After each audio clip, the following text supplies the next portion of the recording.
I am joined by the lovely Lydia Cassidy, and she is going to be with me all the way out to the end of the show at 12 o'clock. I can't wait to speak to her.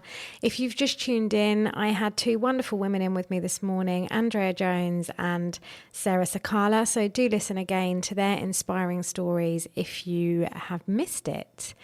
Now, it's coming up to 11 minutes past 11. This is my favourite minute of the show. And on the Nature Nurture show, I make a point of just stopping for a mindful moment. As a mindfulness and meditation teacher, I know the power and benefit of just stopping. So before we bring Lydia in, we're going to just take a moment wherever you are. Obviously, if you're driving, don't close your eyes, but we're just going to take a moment just to tune in and listen to our breath. So wherever you are right now, if it feels okay, just closing down your eyes and just become aware of your senses. So just notice what you can hear outside of my breath. Become aware of how your body feels on the seat or the surface beneath you. Just become aware of what you might be able to smell and taste. And just spend the next minute, if you can, just focusing on your breathing. So just notice where you feel your breath in your body. Come back to the connection of your feet on the ground. And when you remember, just gently bringing your awareness back to your breath. Not changing it in any way, just simply noticing it. Just taking this moment, knowing that thoughts are completely natural, so the thoughts will come into your head, just let them be there. And then ever so gently when you remember, just bring your awareness back to your breath. Just feeling the inhale and the exhale. Breathing in, and as you breathe out, expanding back into your senses again, noticing what you can hear outside of my breath. Your breath, my voice. Just start to get a sense of what's in front of you, behind you, around you. Bringing a gentle bit of movement into your body. Wiggling your fingers and toes and coming back into the space. You can keep your eyes closed if you wish, if you're just listening in. And I'm going to continue the conversation this morning with Lydia. Good morning, Lydia. Good morning. How are you doing today? I'm doing really well, thank you. Happy to be here. Good, it's lovely to welcome you here. And you had the pleasure of listening to Andrea and Sarah. They were really inspiring, weren't they? Inspiring businesswomen, yeah. Yeah, so that was fun. But now it's over to you. We're going to be talking all about the wonderful things you do. But let's talk about you first. So have you always lived in and around this area? I grew up in Maidenhead, actually. So, yeah, never very far from Marlow. I live in High Wycombe now. So, yeah, I've always been on the borders, I guess. Oh, that's nice. And when you were locally at school, as we kind of said with Sarah and Andrea, did you think that you would end up where you are today? Gosh, no, I couldn't have foreseen this. Certainly not my career path. Yeah, and you touched on it earlier, but I really didn't know what I wanted to do at school, and it really scared me because it seemed as though there was this set path that you followed. Certainly when I was at school, it was about in secondary school, applying to UCAS. You go to university and then you get a job. Yeah. So yeah, that was scary to me because I didn't know what I wanted to study. So how could I know which job I wanted to do, you know? I know. I think that's understated, isn't it? The pressure on young people. And even we can remember going back. But you're asked this huge question, which you feel has to have an outcome. And you've got no clue. Yeah. If there's anything I could say to young people, that if they would want to listen, I'd say you just don't have to know what you want to do for the entirety of a lifetime, you know, and there's so many times that you can change your job throughout your life if you want to, and that's really okay. Yeah, that's a huge important point there, Lydia, because we can change. We don't make a decision and that's it. And I was speaking to someone not so long ago about I can't remember exactly what it was, but they joined a thing or like a training and realised that they hated it. Yeah. And they're like, oh, well, that means I failed. I haven't completed it. And I'm thinking, well, actually, you haven't failed. You've gone as far as you needed to go with those lessons. And yeah, that brutal word, failure, it's just, try and see it as opportunity. I know. Well, my daughter always says first attempt in learning, which I love. Oh, your daughter's wise, isn't she? Yeah, she is. So first attempt in learning. So I remind myself that. I think, oh, yeah, okay, I'm going with first attempt. That's valuable, that is. There's millions of attempts, we find out as we go along. It's a journey. Yeah, but so you didn't know. So what did life look like when you left school? What did you begin doing? So I say unfortunately, but I wouldn't go back and change anything. That's not my style. Everything has been useful to get me where I am today. But I did follow that UCAS path, and so I was quite creative. So I first went to Reading College, so the previous guest's way. I studied a foundation in art and design, and then I went to the university path and I studied interior architecture and design at Leeds Met University. Wow. So I moved city Yeah. to study in something that I was like taking kind of a chance on, really. Yeah. And then I did, after that university course, I did find a job in interior architecture. I was one of, I think, 3 on my course that managed to get a job in it. And probably this touches on your show nicely. It's the first time I experienced anxiety going into that job post-university, because it was really not what I wanted to do.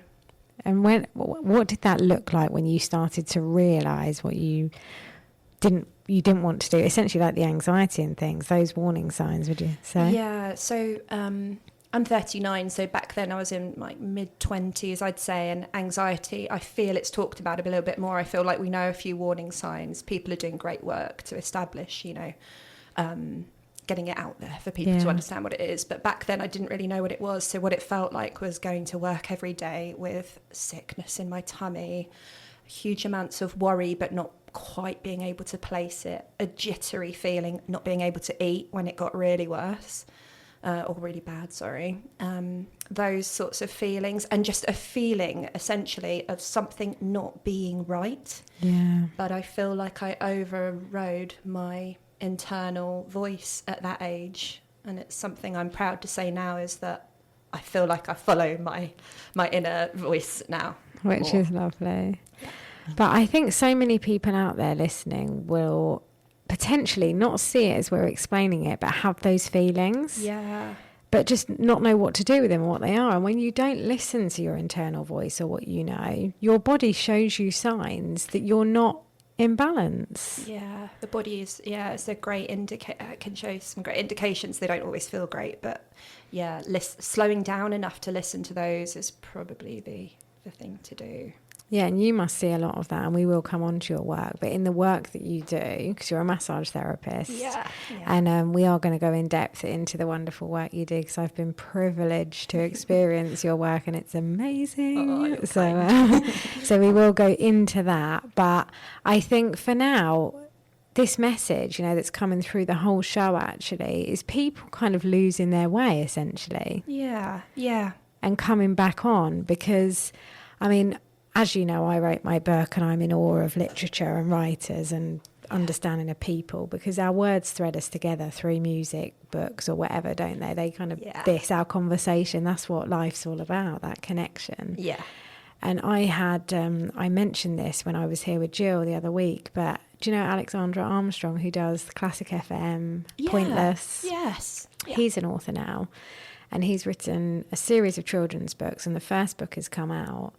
But it's what I found amazing about his book, all the talks I ended up in, was that his book is, again, aimed at children, like teenagers, like Jerry Halliwell with her power woman being vulnerability. I love that. When you said that earlier, I love that. Oh, gosh, it's amazing. Superpower. Yeah, but he had all these villages of people, and it's what brought them all together with this community and connection. And it's called Evenful, but he talks about the evening as in evening, but the evening, the balance between day and night, and what do we need to do. And like in your work, in life, your body goes off. It shows you these signs when we're out of balance, doesn't it? Yeah. And it's just a scary, scary thing to not understand it. It can be really scary, and maybe perhaps, at those core times of school, certainly when I was younger, we're not given the tools to, even notice those things, but let alone understand them. Yeah. That's the path I'm forever on now, is hearing those things. It is. Well, what we're going to do, we're going to play a track. In fact, we're kind of winging our way through the music, you and I. So we're going to start with the one track I know that you definitely want to play. I love this song. And you're going to tell us why. And then when we come back, we're going to talk about your work, and we're going to go deep into that and what you do, because a bit like the beauty pageant with Sarah, people think, oh, it's that. What you do is more than a massage. I'm putting it out there. It's a real balancing, and we're going to talk about that a bit more. But tell us why Stand By Me. Oh, I just love this song. So if you haven't seen the film Stand By Me, I would encourage you to watch it, even though it's fairly old now. I think it still will resonate. It's the story of friendship and adventure and a coming of age. And I remember watching it when I was young, and I loved their sense of adventure. But there was this part at the end where they're really growing up and they had to face things. And this song accompanies the film. I just think it's beautiful, and it's beautifully sung. And here we go. Everyone can experience that now. That was Benny King there and Stand By Me. If you've just tuned in here to Marlow FM, I'm joined by the lovely Lydia Cassidy, and she is talking to us all about the wonderful work she does, which ties in beautifully with the Nature Nurture show here at Marlow FM, because she's a massage therapist by title, but the work is very nurturing. It really kind of grounds you.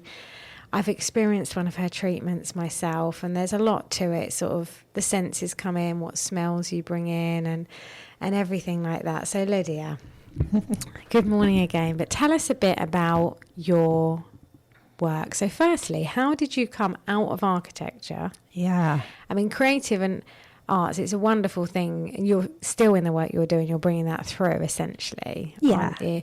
But how did the career change go from that to where you are today? Well, I literally had to leave that job because I did feel poorly from it. And I remember going away with my mum, and I just decided that I was going to quit that job, which was a big decision because, again, it felt like failure. I had gone to university and I had not followed through with, committing to that job. But I quit that job. I went back to a retail job that I had done throughout my teens, and used it as a way to earn money. And I genuinely did a spider diagram of the things that fulfill me, that I like, and what I wanted out of life. So I wanted connection with people. I wanted to my day to not look the same every day. I wanted to help people if I could, but not quite as much as being a nurse, because I think that job's incredibly hard, and at the time I thought, well, I couldn't do that, but bordering upon helping people, Yeah. And I think I tried a one evening massage course as one of the first things that I was going to try and do, and I obviously hit the jackpot because I really liked it. And then I enrolled on a year-long course in holistic massage, and it sort of evolved from there, really.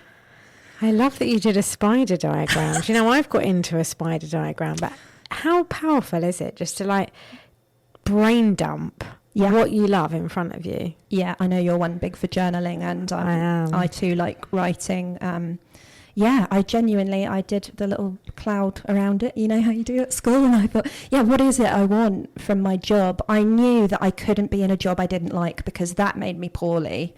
And I knew I had to, my job, if it was going to consume a high percentage of my life, you're at your job for a long portion of the week, I had to do something that was going to fulfill me, make me happier, and keep me healthy as well, ultimately. That's amazing and brave, isn't it?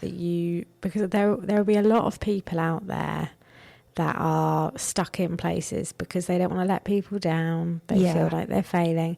And actually, unintentionally, the theme for the show has had a sort of focus on, young people and coming out of school, and because we have to change direction at all times in our lives, don't we? Yeah. That's just fundamental. And to be open to it, the more confident we become, the more open to it we can be, I think. Yeah. And a bit like what Andrea said with the client she has, I imagine a lot of the people come to you not only for the treatment, but it's their safe space to just breathe out, right? I mean, you've hit the nail on the head there. A safe space. That's the very first element I want people to feel as they walk in my room, into my clinic room, and if I can then cement that via a consultation. So let's sit down and chat. Let's take the time to really establish like where you're at in your life. My school were great at enforcing this thing in me, where I use the biopsychosocial method. So what is this? Tell us. So I think it was Dr. Engel in the 70s who developed this approach, the biopsychosocial approach to healthcare at the time. So it's your biological, psychological and social factors, how they all impact our health. And my school were big on us taking that into our consultation. So what is the pain someone presents with potentially? What are the social factors in their life? Like the women you had in earlier, they're single mums, so they'll be juggling a lot. So the chances are their stresses are slightly higher. You know, there's a lot of responsibility in their life. Do they have a time to really stop and rest and digest, you know, that area of healing? So it's understanding that there's a lot of factors that make up us as human beings. And certainly from my point of view as a therapist, I want to honour that, respect that, take time to understand that. And then we'll move to the massage couch, and then the time to unwind and decompress can happen from a physical level. And yeah, and it's lovely, isn't it, that you've got that understanding, because I think so many people, when they're in places or jobs they're not meant to be in, they'll be doing the surface level stuff to get by, and you know, rightfully so, because they're just struggling to make their own way through. But when you're really in something that you're meant to do, that you really love, and like you are now, and you can see you love it on your face and I do everything, but you're really understanding the layers of that person, so that safety then comes naturally, doesn't it? Because people surely wouldn't be able to enjoy a treatment with you if you did, to the extent they do, if you didn't sit and have that time with them at the beginning, you know. And it's more than just, oh, how are you? You good? Is it warm enough in here? It's, you know, really, where are you at? Meeting people where they are. Yeah. You know, the smells and things you bring into, do they need to be grounded? Do they need to feel balanced? You know, all those tiny things that make up what you do. Yeah, I try to consider things. I maybe do that via my own experiences. So I've been for a massage where someone's like, right, let me take that form off you, chucks it to a corner of the room, get straight on the bed, pours oil on you. You know, I just think, ooh, there needs to be a level of care, certainly from my point of view. And I don't want to bash others, but that has informed how I care for people. Like, I think my clinic setting, I try and make it comfortable, like you say, warm. I love warmth. Hot stones are my favourite thing to use to create warmth. But yeah, gentle smell, as long as I know that the person coming in is going to be okay with that, because obviously sensory elements are very unique. I just try to take good care in my clinic, yeah. And that's lovely, isn't it? So let's backtrack a tiny bit, Lydia. So you obviously went for this massage course. Yeah. And then since then, I'm assuming you've done a lot of different training and found your niche within massage. So is there a specific focus or particular types of clients that you're able to help in areas more than others specifically, maybe? Yeah. Yeah, there is. I did, like you say, I did go for more training. Learning is a big part of my life, and I'll forever go on courses. I think it's really important, and you know, to learn and relearn and unlearn all of that. So I went to a beautiful school in Brighton called Jing Advanced Massage Training, and I did a degree level course in massage, and that was a couple of years ago now.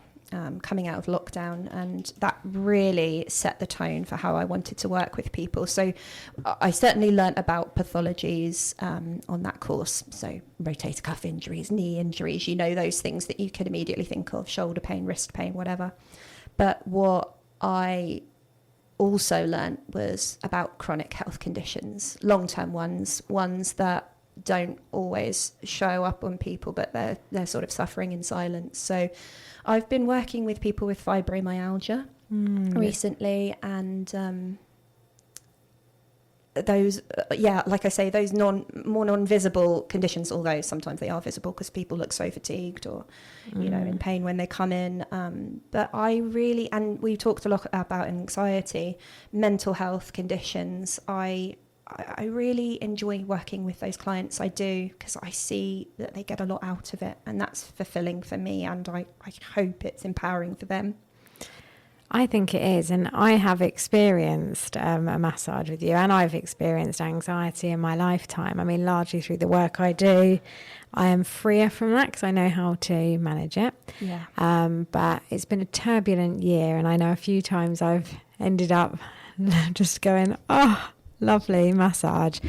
But I must say, there is something about sort of like an unfolding, like a stairway, sort of, because your body must hold so much tension, mustn't it? Yeah. That if the space is safe enough for you to step into, there's this almost sort of unfolding and nurturing of your body to be able to just relax and release whatever it is. I mean, tears, you know, because that happens, doesn't it? Yeah, it really does. I think you've described it well there, and my teachers would possibly call it unwinding.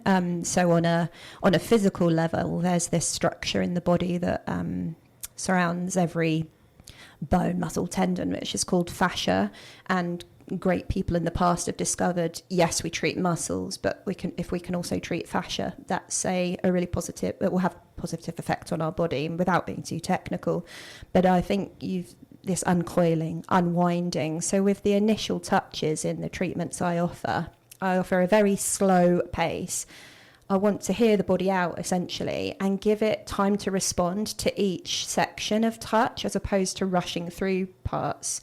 So I think, yeah, you've described it really well there. Unwinding. Yeah. Yeah, it does. It's like the stairway, you know, like, you know, when you go down, like, it's kind of that your body sort of goes, oh. Yeah, entering a deeper level. Yeah. And I think nurture is so important. So important. But we can't do that in an environment that's not cared for. Yeah. I think that's the point here, and that's why people's stories and people's journeys are so fundamental in the work they do, because like with Andrea and Sarah, and you were privileged to listen to that as well, it's not just the business they're doing, it's their belief and passion behind what they do. Yeah, it's clearly the fuel, isn't it? Yeah, which is the same for you, isn't it? And it means a lot. Yeah, it means everything. I'm lucky to have a job that I truly love, and then that can come through in the work that I do. I do see it as an offering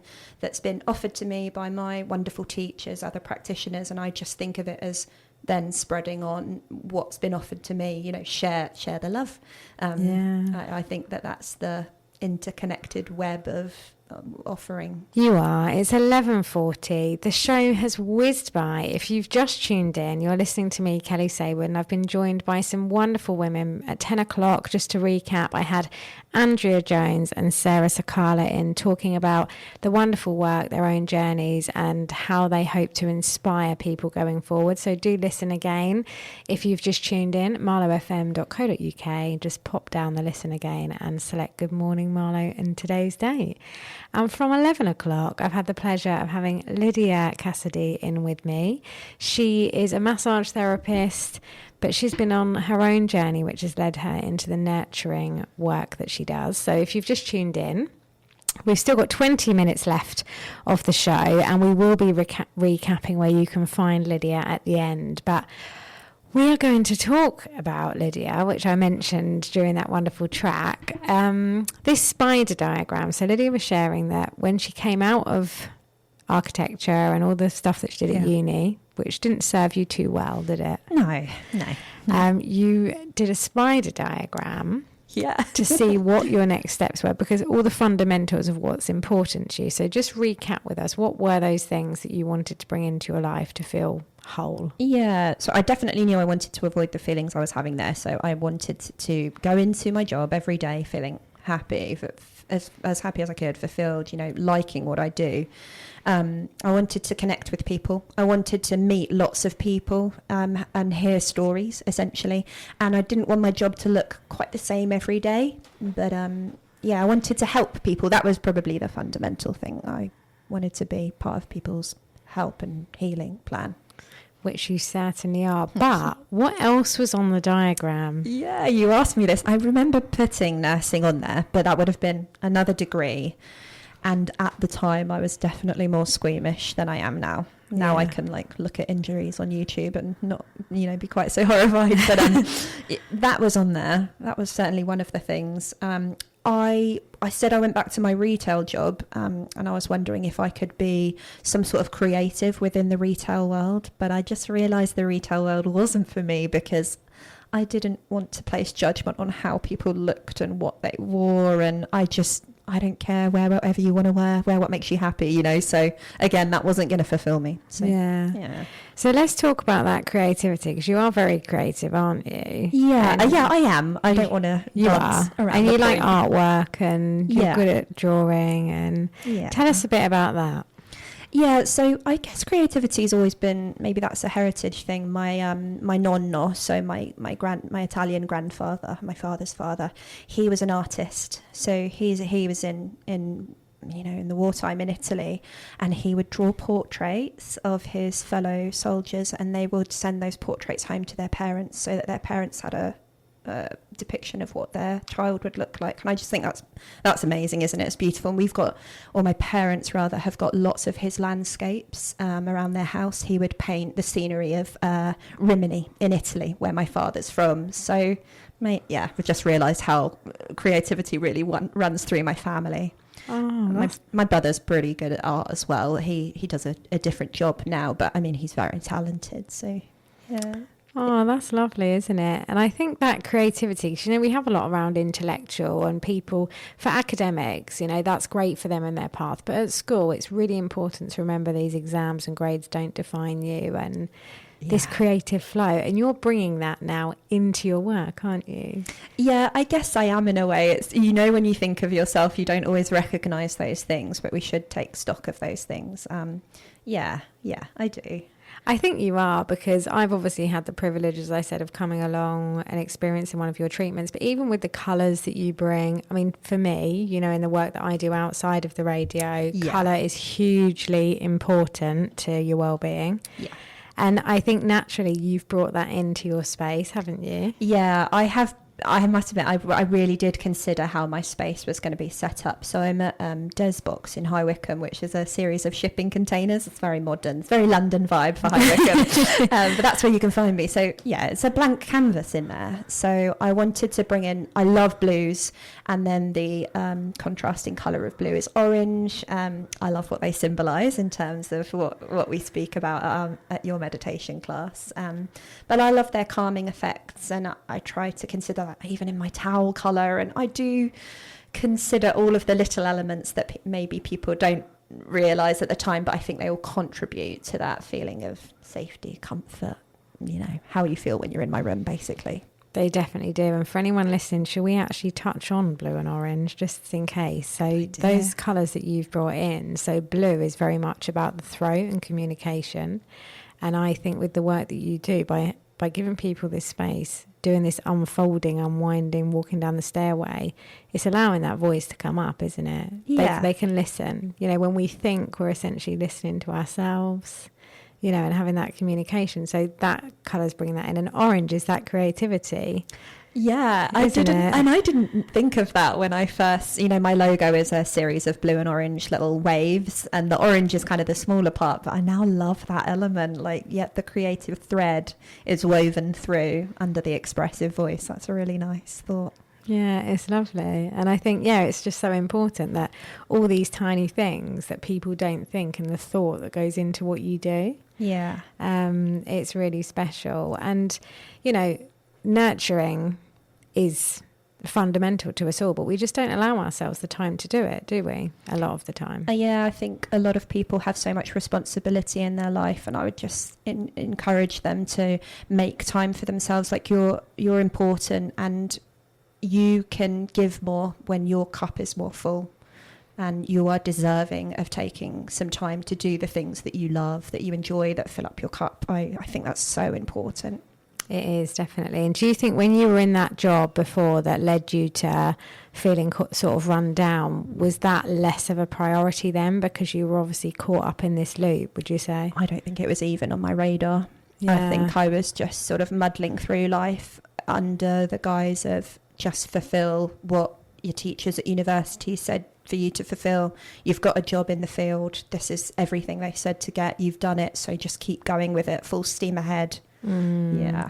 And when did you what did you start to do to implement looking after yourself? Did that come after you come out of that job and start this new pathway into? That's a really good question. I'm 39 now, and I'd say it came in around my 30s, really understanding maybe the more holistic side of life. Although I will say I joined, this is a bit of a wild one, but when I came out of that job, I actually joined a roller derby team. So that's a full contact sport on roller skates. I know this is a tangent, but in joining that team with other women, the empowerment that goes on in that world, I probably learned some positive talk for myself there, about self-image. That's great. And you can't see Lydia, but Julie has just joined us in studio too, because she's standing in for the Eclectic Light show. So stay tuned for that, everyone. But as you said that, she was like, yes, because, just with that. So yeah, that's really great. Yeah. Now I think about it, the positive self-image that women's sport, grassroots women's sport, and we started a team in Wycombe, which I'm really, really proud of, and they're still going. I don't play anymore because I can't break myself and then massage. But yeah, maybe it started then, the positive self-talk, and then maybe the more holistic life has come in a bit later. Yeah. That's lovely. And what do you do to look after yourself now? Yeah, so I go for acupuncture monthly. That's a non-negotiable. I have a great therapist in Wycombe, and I find it really calming. I went for other things. I went for sinus problems, and I went for menstrual health pain, which I think is another really important topic to talk about. But essentially I find that it calms me, maybe as much as you found when I massaged you, how that calms you. Yeah. I go for massage as well. I try out a few different therapists that I know from my course, and I go to bi-weekly Sunday meditation with you. You do. It's a pleasure to have you there, because like you, I think I just want to create a space for people to feel safe to be. Oh, and you do. It's magic. Oh, that's kind of you to say, Lydia. I haven't paid her. Yeah, no, it's lovely. I just think for me, being in that space to just be, because I think collectively you always end up around the people when you're open to who you are. Yeah. You end up drawing in the people that are going to make you feel more good. So the more time you spend, and for me, I love being there because I get so much out of it from all of you that come. Yeah, it's a sanctuary. It truly is. And I mean, we had it on the Sunday just gone, and it's just about the best way to start your week, because you're not in speed up notion. Actually, you're starting with a nice slow pace and a really mindful approach. And I find that the meditation session really lasts into my week, and I hold on to that, returning to my breath, taking time to pause and slow down and tune into that. It's beneficial for when I'm in treatments. Yeah. I think that we always tell ourselves though we haven't got time, don't we? Yeah, I've certainly been one of those, and I've heard that, and there's no judgment from me on that when people say it, because I think sometimes you can't see it. But I just encourage people to do it before you're forced to stop. Sometimes, I got poorly from being in a job that I wasn't happy in. I think your body can unfortunately force you to stop sometimes. I've seen that a lot, getting sick and unwell. And so, take the time, because it's preventative care, essentially. I know, and it does, doesn't it? I like you, I was forced to stop, which led me into all the work that I do. And I think if we don't listen to ourselves and what we have to say, we are forced to stop. And and slow down. If you've just tuned in, coming to the end of the show here on Marlow FM, I am joined by the lovely Lydia Cassidy. We've had a great conversation. If you missed it, do listen again, but we're going to wrap up before playing us out with one of Lydia's final song choices. Lydia, tell us who you are, where people can find you, your job title, and all the things. Okay. This is the rundown. So I'm Lydia Cassidy, massage therapist. That's my business, and can be entered into Google. But my website is www.lcmassagetherapist.co.uk. And on Instagram, which I use a lot to translate my work, it's Lydia Cassidy _massage therapist.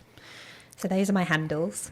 And I'm a holistic and clinical massage therapist. So I like to think that I take into account anything and everything you come in with, and let's find a unique treatment plan to suit you. You absolutely do that. So if you haven't, check Lydia out. She's at Desbox. Like you say, they are shipping containery things, but when you get in, the environment you've created, it takes you out of the shipping container and into bliss. So do check her out. Lydia, thank you so much for coming in. Thank you for having me. It's wonderful to be on a show that's about nurture. It's been lovely. And tell us why this last track and introduce it to play us out. Oh, it's another great voice. I just like the sentiment. Is it You Gotta Be by Desiree? Yeah, it's you got to be bold, you got to be wise, all of those things. I just think it's another good message.